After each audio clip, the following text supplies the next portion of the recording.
నమస్తే friends, welcome to my classes. నేను మీ దండు వెంకటరాములు. ఈరోజు మన టాపిక్ వచ్చేసి ఆంధ్రప్రదేశ్కు సంబంధించినటువంటి ఇంగ్లీష్ పాఠ్యాంశం యూనిట్ 3లో ఉన్నటువంటి ఇంటర్వ్యూలోని sub topic Nelson Mandela's interview with Larry King అనేటటువంటి పాఠ్యాంశాన్ని చర్చించుకోవడానికి ప్రయత్నం చేద్దాం. రాష్ట్రంలో ఉన్నటువంటి అన్ని యూనివర్సిటీలు అన్ని కాలేజీలకు సంబంధించినటువంటి పాఠ్యాంశం ఇది ఉండడం జరుగుతుంది. ఇంగ్లీష్ యూనిట్ 3లో సెమ్ థర్డ్లో ఉన్నటువంటి ఇంటర్వ్యూ పాఠ్యాంశం ఇది.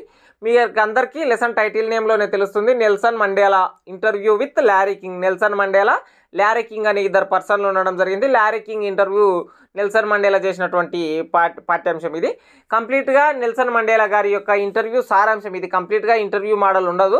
దానికి యొక్క సారాంశంగా ఈ పాఠ్యాంశం ఇవ్వడం జరిగింది. ప్రపంచవ్యాప్తంగా ఎంతో గుర్తింపు పొందినటువంటి నల్లజాతి సూర్యుడిగా పిలుస్తున్నటువంటి నెల్సన్ మండేలా గారి జీవిత చరిత్ర మొత్తం ఇందులో ఉండడం జరుగుతుంది. ప్రస్తుత పాఠ్యాంశాన్ని సింపుల్గా ఈజీ వేలో కీ పాయింట్స్తో కాన్సెప్ట్ని ఎక్స్ప్లెయిన్ చేసుకోవడానికి ప్రయత్నం చేద్దాం.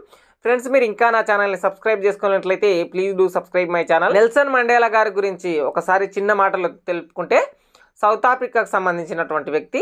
అక్కడ సౌత్ ఆఫ్రికా జాతీయ పోరాటంలో జాతి వివక్షతను ఎదుర్కొన్నటువంటి వ్యతిరేకంగా పోరాటాలు చేసినటువంటి నెల్సన్ మండేలా గారు జైలు జీవితాన్ని 26 సంవత్సరాలు అనుభవించడం జరిగింది. తర్వాత వచ్చి సౌత్ ఆఫ్రికాకి మొట్టమొదటి ప్రజాస్వామ్యయుతంగా నల్లజాతీయుడి నుంచి ప్రెసిడెంట్గా ఎన్నిక కాబడినటువంటి మొట్టమొదటి వ్యక్తి.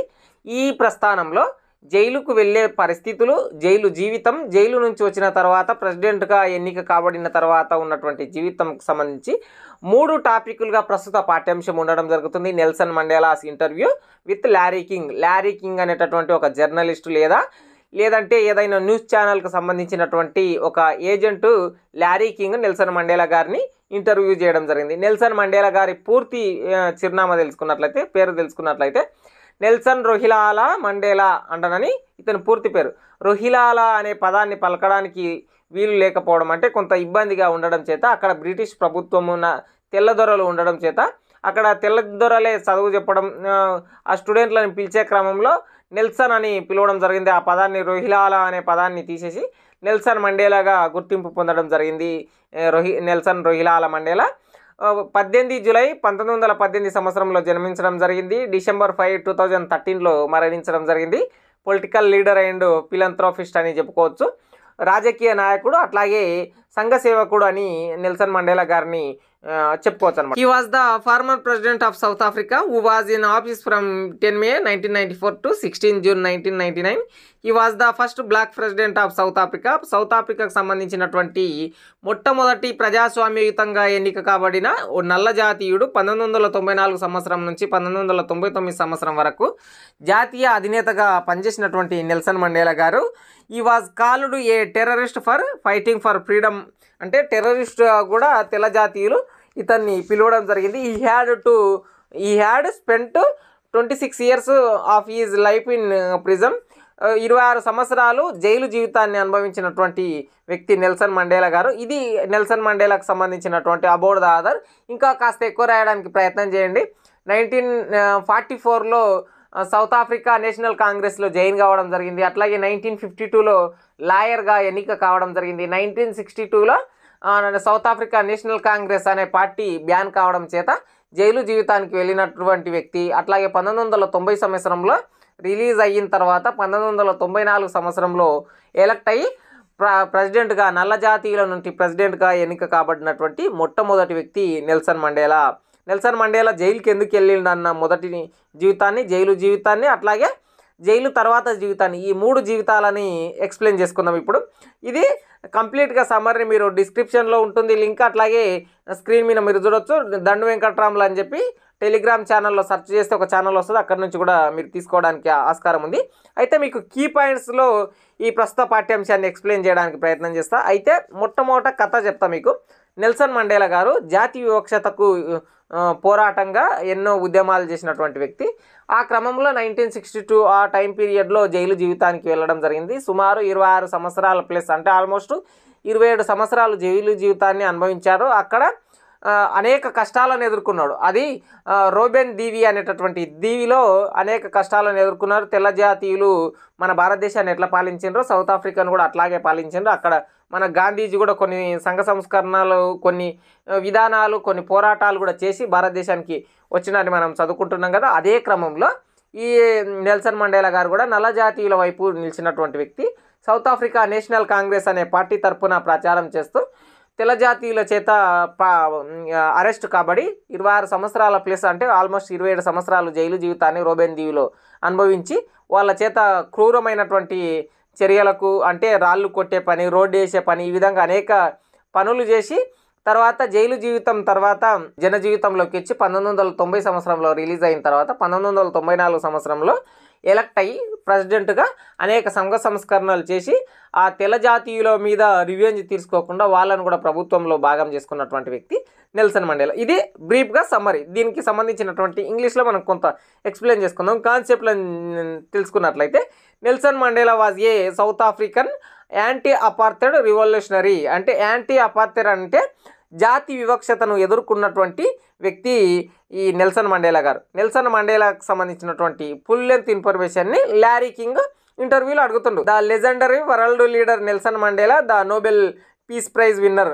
నోబెల్ పీస్ ప్రైజ్ని 1993 సంవత్సరంలో నోబెల్ పీస్ ప్రైజ్ని పొందినటువంటి నెల్సన్ మండేలా గారిని ల్యారీ కింగ్ ఈ విధంగా తన మొత్తం జీవితాన్ని అడుగుతున్నాను అనమాట. అయితే జైలు జీవితాన్ని మనం మొట్టమొదట ఎక్స్ప్లెయిన్ చేసుకుంటే ప్రిజన్ జీవితం 27 సంవత్సరాలు అక్కడ ఉన్నాడు కదా.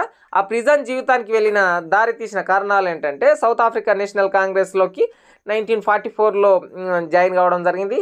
అదే క్రమంలో చదువుకుంటూ 1952లో లాయర్ కావడం జరిగింది. 1962లో బ్యాన్ అయిన తర్వాత అతడు జైలు జీవితాన్ని అనుభవించడం జరిగింది. అక్కడ ఎట్లా చాలా సఫర్ అయ్యిండు, చాలా కష్టాలు పెట్టిండు. Mandela and is mates suffered in jail. They were allowed visitors every 6 months. వాళ్ళకు సంబంధించినటువంటి కుటుంబీకులు కూడా 6 నెలలకు ఒకసారి వచ్చేవాళ్ళు. వాళ్ళు కూడా ఒకరు మాత్రమే వచ్చేవారంట. అట్లా వాళ్ళ జైలు జీవితంలో ఉన్నటువంటి అందరూ కూడా జైల్లో చాలా సఫర్ అయినటువంటి వ్యక్తులుగా మనం తెలుసుకోవచ్చు. Mandela did stone crushing, gravel making, digging a quarry for the రోడ్స్కు సంబంధించినటువంటి గనుల్లో రాళ్లను కొట్టే పని, కంకరలను ఎత్తే పని, క్వారీల్లో క్రషింగ్ మిషన్ల కాడ పనిచేసినటువంటి వ్యక్తి నెల్సన్ మండేలా గారు. ఆ 27 సంవత్సరాలు. ఓవరాల్గా ఇతను ఎందుకు జైలుకి వెళ్ళినంటే ఒకటే ఒక పాయింట్లో ఈ objected apartheid policy in South Africa. South ఆఫ్రికాలో ఉన్నటువంటి జాతి వివక్షతను ఎదుర్కోవడానికి పోరాటం చేసే క్రమంలో తెల్ల జాతీయులు ఇతన్ని జైల్లో పెట్టడం జరిగింది. అసలు తెల్ల జాతీయులు భారతదేశానికి ఎందుకు వచ్చిండ్రు? సుగంధ ద్రవ్యాల కోసం వచ్చారు. అయితే సౌత్ ఆఫ్రికాకి ఎందుకు పోయినంటే అక్కడ గోల్డ్ మైన్స్ ఉన్నాయి. చాలా ఎక్కువ గోల్డ్ మైన్స్ ఉండడం చేత ఆ బంగారాన్ని అంతా తవ్వుకొని విదేశాలకు ఇంపోర్ట్ ఎక్స్పోర్ట్ చేస్తున్నారు అనమాట. ఆ క్రమంలో బ్లాక్ పీపుల్స్ 86% అయితే వైట్ పీపుల్స్ అక్కడ జీవన విధానానికి వచ్చి అక్కడికి వలస వచ్చి 14% పీపుల్ జనాభా వాళ్ళదే ఉంది. ఈరోజు కూడా సౌత్ ఆఫ్రికా క్రికెట్ టీంలో అందరూ వైట్ కలర్లోనే ఉంటారు, బ్లాక్ కలర్లో ఒకరిద్దరు మాత్రమే ఉంటారు. కానీ రియాలిటీలో దేశంలో మొత్తం బ్లాక్ కలర్ పీపుల్సే ఉంటారు సౌత్ ఆఫ్రికాలో. ఇట్లా రోబెన్ దీవిలో అనే జైలు జీవితాన్ని అనుభవిస్తున్నటువంటి ఈ క్రమంలో ఈ సిద్ధాంతాలన్నింటినీ ఎదుర్కొని తర్వాత 1990లో రిలీజ్ అయిన తర్వాత జాతీయ అధ్యక్షుడిగా 1994లో ఎలక్ట్ కావడం జరిగింది. ఆ ఎలక్ట్ అయ్యే ముందు నెల్సన్ మండేలా గారు 1990లో రిలీజ్ కావడం జరిగింది. When Nelson Mandela was released, thousands of peoples were there to receive him. అంటే 1990 సంవత్సరంలో నెల్సన్ మండేలా గారు రిలీజ్ అయిన సందర్భంలో చాలా వందల వేల మంది వచ్చి రిసీవ్ చేసుకున్నారు.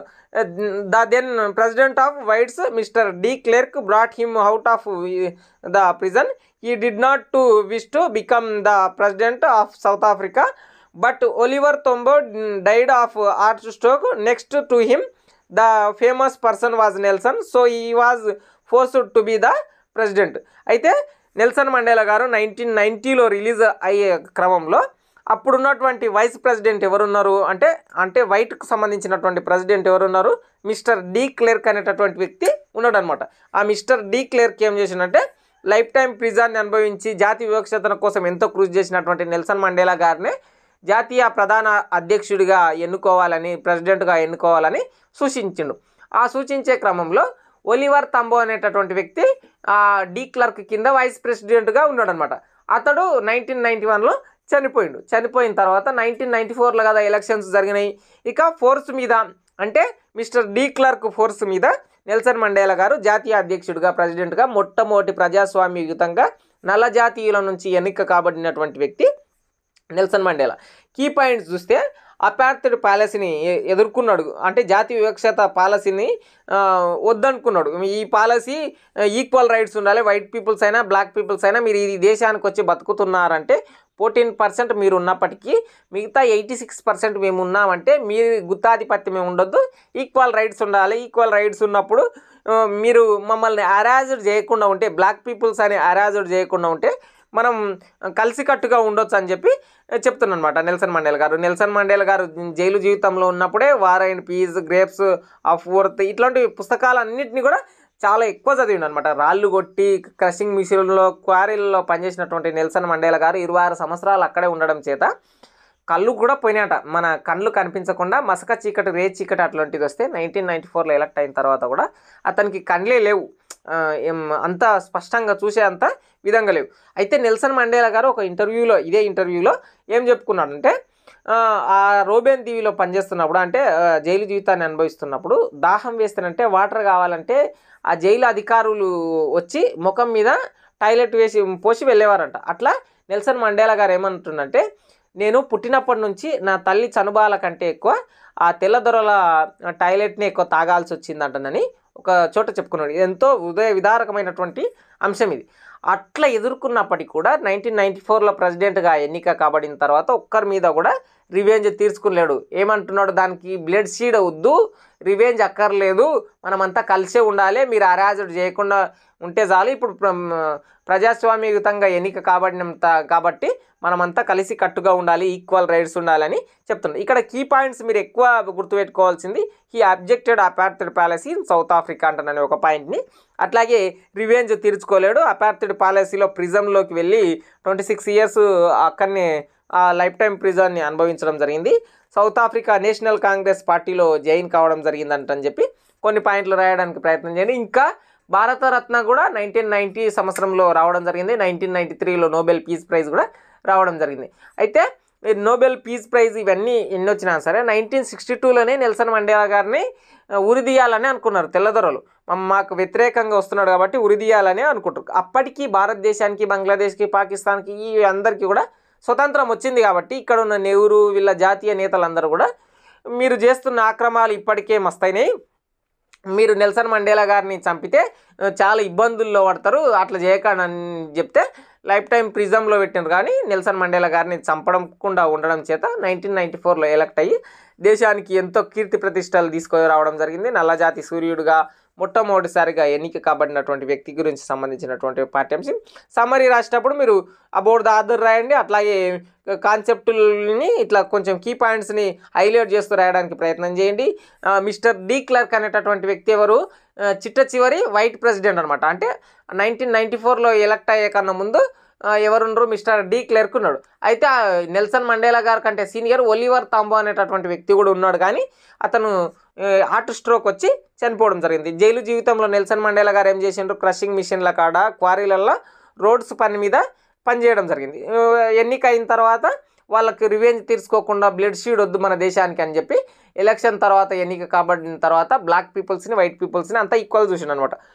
బ్లాక్ పీపుల్స్ ఏమో 86% ఉన్నారు, వైట్ పీపుల్స్ ఏమో 14% ఉండి వాళ్ళే దేశాన్ని ఏలిండ్రు ఇన్ని దినాలు. ఇక 1994 నుంచి 1999 వరకు ప్రెసిడెంట్గా ఎన్నికై అనేక సంఘ సంస్కరణలు, అపార్థిడ్ పాలసీని పూర్తిగా తీసేసి యాక్టివిస్ట్గా, పొలిటీషియన్గా, ఫిలంథ్రోపిస్ట్గా పనిచేసినటువంటి నెల్సన్ మండేలా గారి జీవిత చరిత్ర ఇది. Signing out. నేను మీ దండు Venkataramulu. Please do subscribe our channel DVR education.